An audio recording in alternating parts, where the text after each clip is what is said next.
Hi, I'm Reva, and today while we're sewing at home, I'd like to explain to you how I take a standard traditional quilt pattern and translate it so I can use it with my AccuQuilt. So this is just a general pattern. Here is the information for what is needed for my background. Now, due to copyright, I'm not going to display the whole pattern nor tell you which one I'm working on. I just want to give you an idea of what I do when I look at a pattern. So in general, anytime I'm cutting out a pattern, I'm going to look for the largest size of fabric needed. Now, this happens to be listed in largest and down into descending order, so that's rather convenient. So this was 2 strips that are 6-inch with the fabric, subcut into 12 6-inch squares. So that means you take your 6-inch strips, you need 2 of them, then cut them perpendicular, again at 6-inch. Now I've already done this.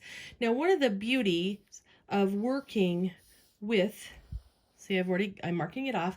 I do this on my iPad because then my original pattern stays nice and clean. I can make all the notes I want to. This was just a PDF version of the pattern. So when you work from largest and go down into a smaller unit, then any leftovers from the bigger pieces you can use in your smaller sections. Now what was left over here, I was able to get 10 of my 2.5 by 4.5 inch pieces. So I really only have 134 of these that I now need to cut.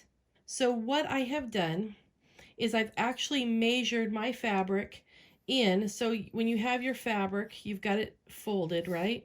So here's my fabric, here's my selvage, and here's my selvage. So I measured in just slightly the other side of the fold, and in where the bias part doesn't matter, just the clean part of the fabric. And on my particular fabric, this ended up being a total, if it was unfolded, of 43 inches. So that was my fabric measurement. So what value this information has for me is I know from selvage to selvage, I have 43 inches of usable fabric.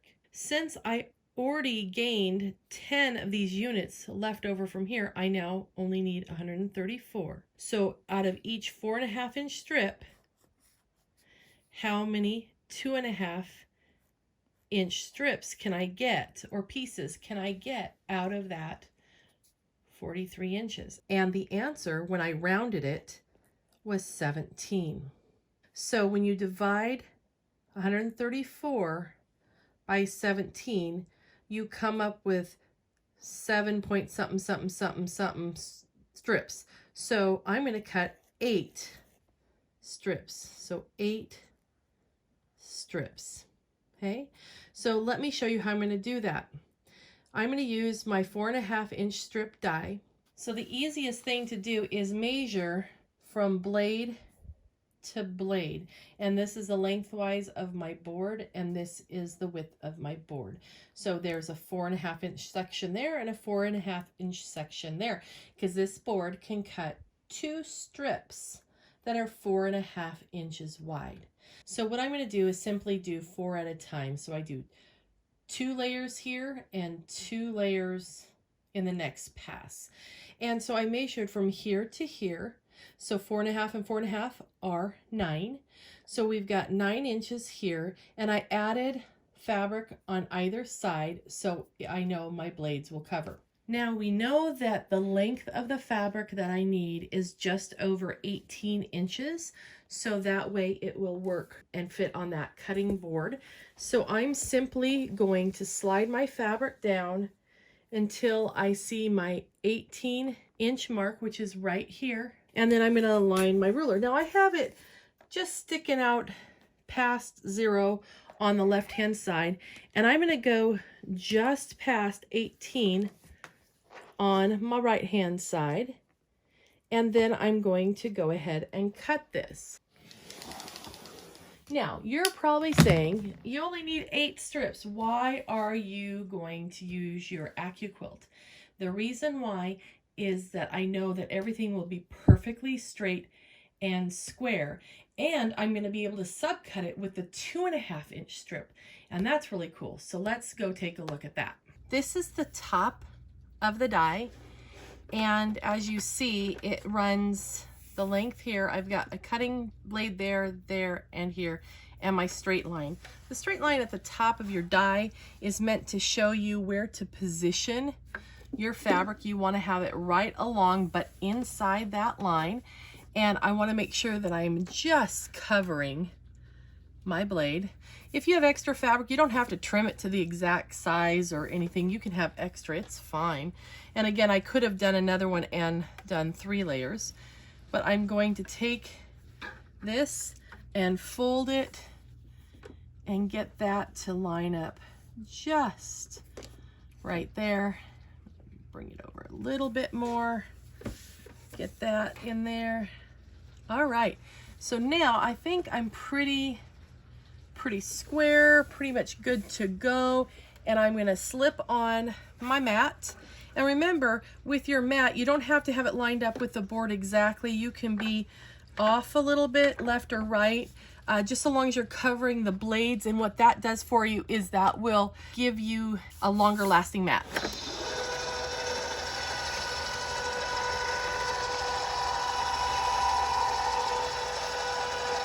So now it's all cut, so I'm just going to give it a little rub and try to get rid of some of that static electricity and slip my mat off, and then all I have is just a little piece that I need to throw away. So we're all good to go, and I have 4 strips here, and then one more pass makes 8.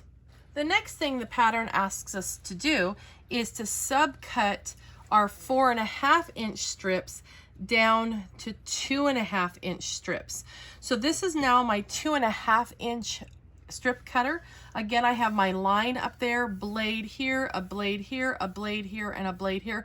This one cuts 3 4.5 inch strips, and I'm going to align it. You saw me rotate the fabric, and I'll explain why. I am going to line up the edge of my fabric with that edge up there. Make sure that the funky part of the selvage is outside my blade over here. I want to cut off that selvage. I don't want it part of my fabric.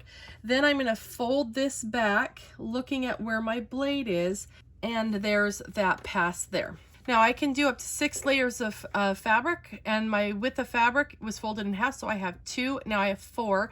This guy can come back and fold here, and look at that. That's awesome.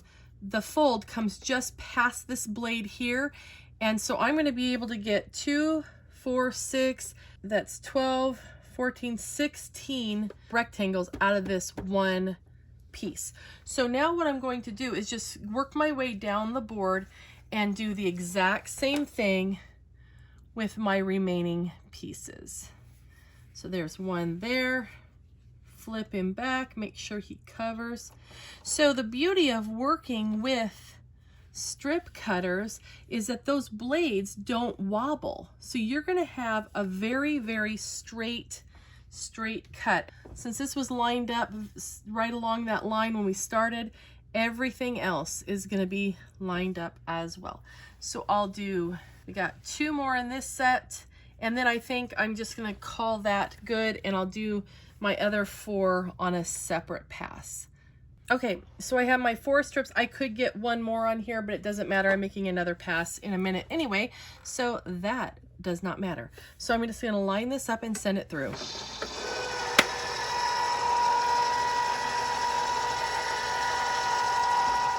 Same thing, I'm gonna give it a little bit of rub just to get rid of some of that static electricity, and I'm not gonna lift up the mat. I'm going to slide the mat off. And look at that, there's my scraps. Get rid of those lovely little scraps. Perfect for making dog beds or whatever you want to use the scraps for. Oh, and here's some little scraps right there. Whoops, I took a whole piece, didn't mean to do that. So now what I'm left with are all these fabulous, perfect 2.5 by 4.5 inch squares.